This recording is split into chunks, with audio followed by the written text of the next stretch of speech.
Well, hey, man, it's great to meet you. Thank you for taking a minute out. And I want to begin our conversation with what we lived through for the last 3.5 years, going through a global pandemic. How did you get through it, and how did it change you?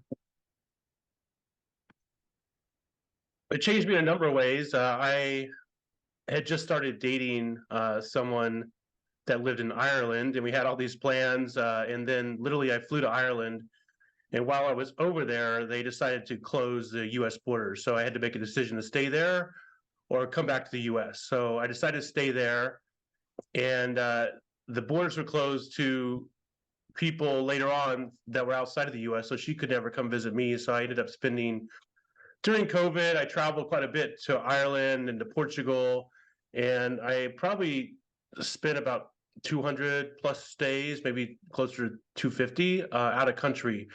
And over there in the US, people like to think that the freedom was been restricted quite a bit during COVID. But over there, literally, you couldn't drive more than 5 kilometers from where you're staying. And there are police stops all over the place to like stop you and ask you what you're doing and where you're going and all this. And it was pretty intense in other countries compared to when I came back to the US. It's like I could do whatever, just had to wear a mask. And then professionally, my business, Alpine Security, my first cybersecurity business, suffered quite a bit. We lost a lot of clients because we held in-person training. That was cybersecurity training.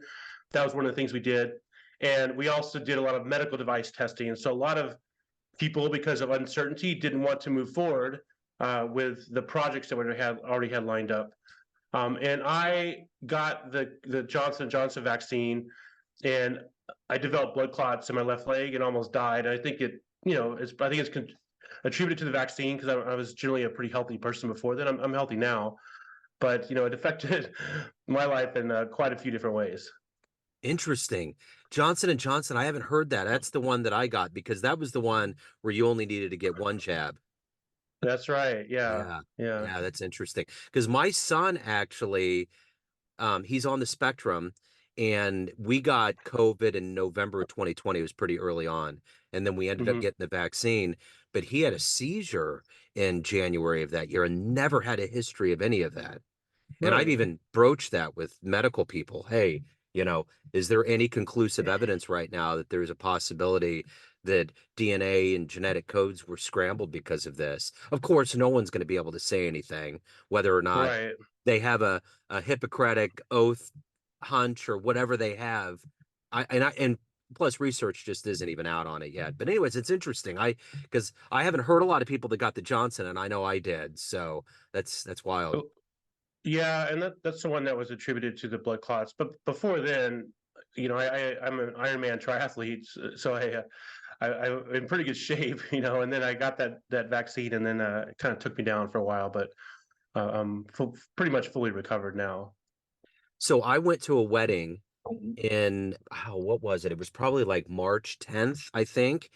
And it was right when all of this started with COVID. Hmm. And the couple that got married had this enormous, wonderful trip to Ireland planned. And they still went, and they sent pictures, and everything was empty. Half of the things they wanted to do, they couldn't do. So when you said Yeah. Ireland, but we always joke around that party, that wedding was the last party before the show shut down, because after that, Hmm. everything was but at any rate, yeah, they talked about going over there and how bizarre it was and how restrictive, and it was different than the States. Yeah, if they went to downtown Dublin, like everything was shut down except the grocery stores. Yeah, yeah, Which is strange because there's like all these streets with all the pubs that everyone wants to go to, but they're all closed. yeah, right. Yeah, Yeah, for sure. it's like a So ghost town. Yeah. yeah, exactly. Well, I heard people, having a jazz radio show. I interview musicians that were right next to Times Square. And I remember one guy, his name was Hmm. Paul. He was telling me how empty it was, and it was so eerie the way he was explaining it. Because, yeah, I mean, that's another place where you would never expect that Times Square would just be empty at any Yeah. point. So, Yeah, and the other thing is like my favorite band. I had bought tickets. Is Nightwish is my favorite band. And I had bought tickets to see them all over the world. And of course, all the shows were canceled, and then they're rescheduled, and they're canceled again. So I yep. finally got to see them when they came to the U.S. Last year. So that was cool. But it was like 2 years delay, and then in the meantime their bassist quit because he got upset with not being able to tour live. Things it affected a lot of things that I don't think we focused on too much. We just think it was didn't affect us that much, but I think it did. Oh yeah, it did. Absolutely. So let's get to the heart and soul of what you do for a living. I'm going to put you in front of a bunch of third grade students. It's career day, and one of the kids is curious and says, "Hey, what do you do for a living?" How do you answer them? I help medical devices become secure so hackers can't get into them. So if a kid's grandparent or parent is in a hospital, on average, there's 14 devices connected to the patient or to the bed or for monitoring. And those devices often are hackable by someone trying to hack into the device, and they can cause grave damage. So what I do is make sure those devices are secure so someone's loved one uh, can get the treatment they need without fear of like a drug infusion pump being hacked and increasing the flow rate of something that could be dangerous. Okay. So what did you want to be in the third grade? What was your dream to grow up and become? I grew up in a very chaotic environment. So my aspiration was to get out of my environment. My mother was uh, addicted to drugs and pain meds and everything. And it was very chaotic. And we were very poor on welfare and food stamps and WIC, which is government cheese, and powdered milk. So my desire was to get out of my situation, and I worked hard to get out of it. I focused in school and academics, and I was able to get a scholarship to pretty much every university I applied to. And ended up going to the Air Force Academy, which is a military institution, because it was everything was paid for, and I thought it would set me up best for my career. So how did you get your start? How did you get your professional start? How did technology become kind of your focal point? How did it all begin for you? Kind of by accident, I guess. I joined the Air Force Academy with the intent on flying jets. I saw the movie Top Gun, and I know that's Navy, but I became kind of obsessed with flying jets and that lifestyle. And then a couple years before I graduated, they made a lot of cutbacks, and so the slots were basically taken away. So I lost my pilot slot. But when I went to the academy, I majored in electrical engineering because I read somewhere a long time ago that if you have an engineering degree, undergraduate degree with an MBA, it's super marketable. And like, given my childhood, I didn't have a lot of options. I wanted options. So because I lost the pilot slot, I ended up going into communications, which is like IT basically in the military. And that's what I did for the 6 years I was in active duty communications, which is some cybersecurity and some IT and designing networks and installing networks at different airports and things like that. Okay. So who's been a hero for you? Who's been an inspiration that's fueled your desire to get out of what you were going through in the earlier part of your life and to be successful these days? I've had lots of heroes. I think probably the early on, one of the biggest influences was Tony Robbins. I remember reading his book, Unlimited Power, and it changed my perspective on a lot of things. I mean, I read that when I was, uh, I think, late high school, actually. And I was fortunate enough to go to a couple of his events in person and do the firewalking and all that. And I think he's probably been one of the biggest influences. And there's lots of them. I mean, I try to take what I can learn from anyone that's further along in a certain part of the journey than I am. Like David Goggins, I find him inspiring from an athlete perspective and pushing through and all that. Yeah, so I think probably Tony Robbins has been the biggest influence. So you may have already answered this question, but if you can meet anybody on the planet right now and spend some time with them, who would it be? Anyone alive? Yeah. Okay. Um, that's a tough question. There's a lot of people I wouldn't mind meeting and getting to know. I think I was talking last night a little bit about politics with my girlfriend, and we have different views. And everyone's got a specific impression of someone, without actually knowing what to like. And one of the things we were talking about was Donald Trump for some reason. Yeah. So everyone seems to have the media view of Donald Trump, and I'm a believer. You don't really know somebody unless you talk to them in person. So I guess if I had to pick one person right now, I'd probably pick Donald Trump, because Yeah. all I know is what the TV talks about, but I don't know the person who he actually is. Right. We Yeah. we think we know, but that would be interesting to see if he's the way he's portrayed in the media, or if he's something completely different. Yeah, for sure. So, what's your motivation every day? You're obviously highly motivated, pretty accomplished with what you do. What is that fuel for you? What gets you up every day? What gets you to evolve and be who you are? I think there's three main things that I am trying to accomplish in my life, and if I look back at all the things I do, uh, these three things are pretty common. Like in my books, in my companies, in my leadership style. So the three things are I try to get people to uncover their innate wisdom. I think we all know inside what we want to do and how to do it. We've just got these blocks that come up and kind of blocked us from living the life we want to live. So that's the first thing. The next thing is to help people develop the skills to take the first step, and the courage to take that step. So basically uncover their innate wisdom, get over the perceived barriers, and develop the skills and the courage to take the new steps. Because I think a lot of us go through life just kind of like going through the motions. And when we're on our deathbed, I've read lots of books about this.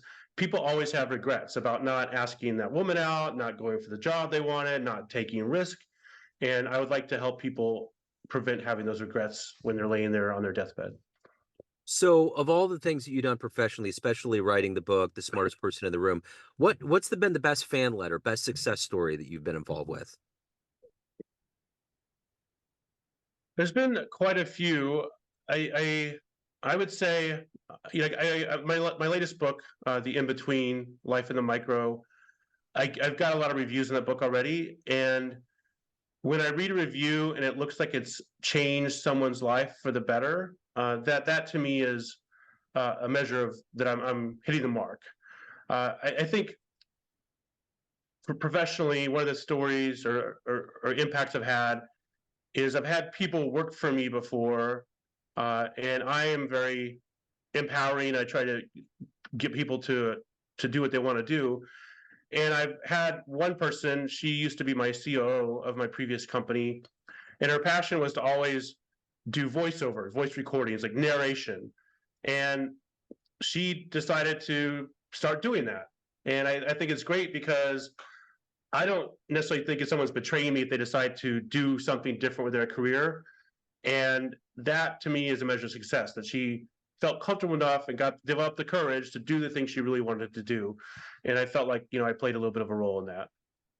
So, what's the best advice you've ever gotten?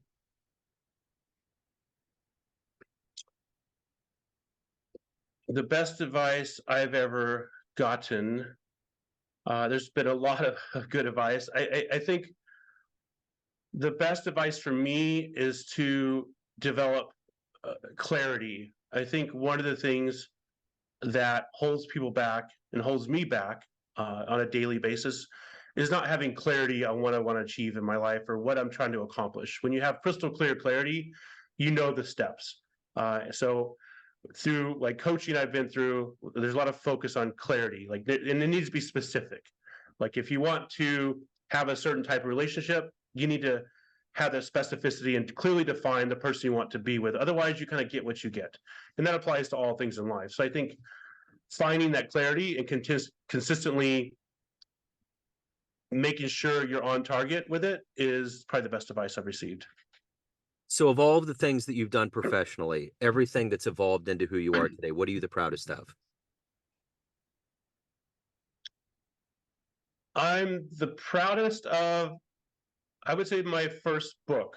And it gave me a stepping stone to write my second book.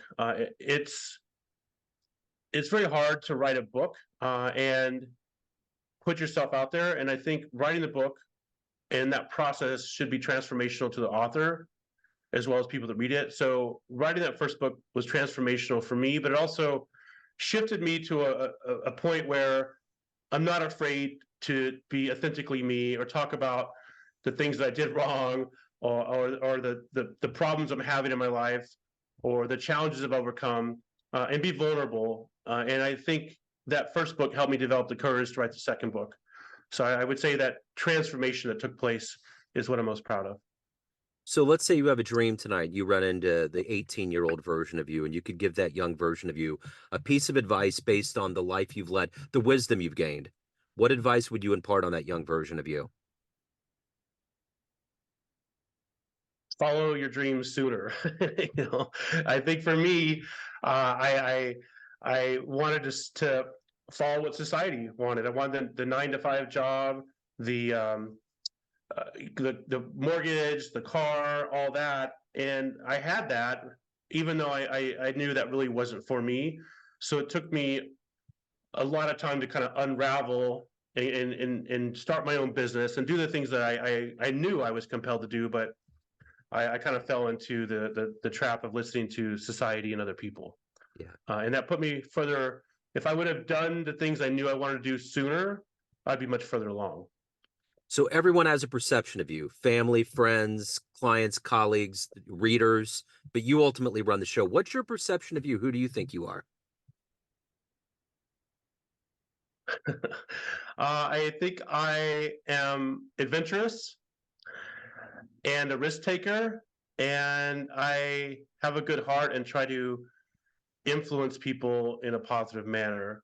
I say a lot of people think I'm a risk taker. I am. I like things where there's a waiver or you could die. Like I've done 300 skydives, I've climbed 2 of the 7 summits. So I started businesses. So yeah, I like me. I'm someone that goes for it and goes all in. So if you could see one event in human history, if you can get into a time machine, what event would you love to have seen with your own eyes?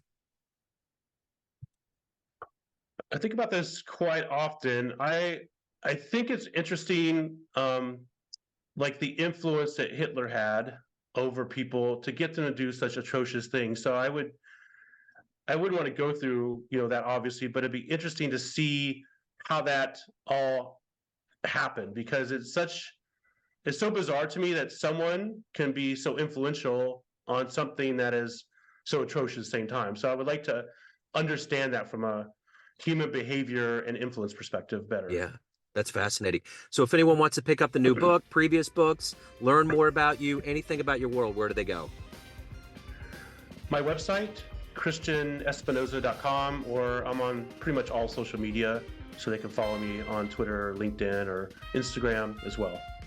Thank you, Christian. This has been great, man. Thank you for opening up. Thanks for your story, and have a great 2024. Awesome. Well, thank you, Joe. Thank you, sir.